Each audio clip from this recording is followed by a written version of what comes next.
Nagkuha tag dahon taban na kay maging na puta og herbal. Nagkuha ko og pito ka dahon.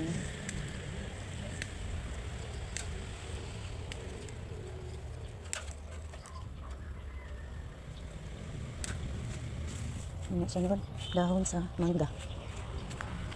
Ano ni siya? Ang dahon sa mangga na pod. Tara, udlot gihapon akong gamiton.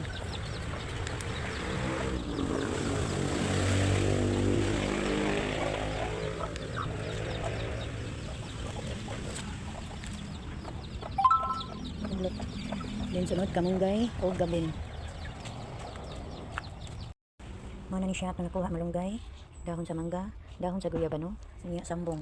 Kana siya kaya ako naning dugasan. Ano siya? Dahon sa gabon, kung sa Bisaya gabon. Niya ato na ni siyang panghugasan, naturay lakpuan.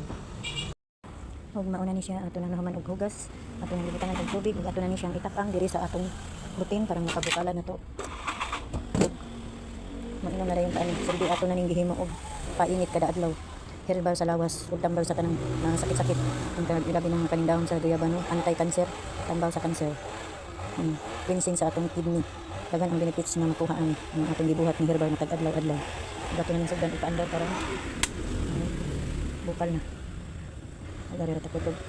Basta kay agad patag mabukal ni maayo nga maitos nga makulog gyud maayo ang iyang sabaw.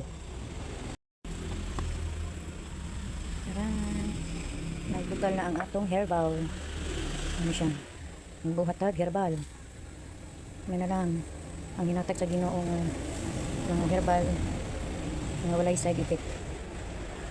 Matanawa. Hinatag sa ato ang kinaiyahan. Nara sa atong paligid, nara sa atong mga palibot. Nga magkuha na tani para makasugod ang inom ang atong anak. Kung ilabi na nato, kamitanan ang inuman. Bawi-bawi sa mga nipangkaon nga naay mga chemical, ilabi na jud ang naay kuan seasoning, mga magic nga nipangkaon nato nga pataas sa sugar. Usa sa ni siya nga herbal nga katabang.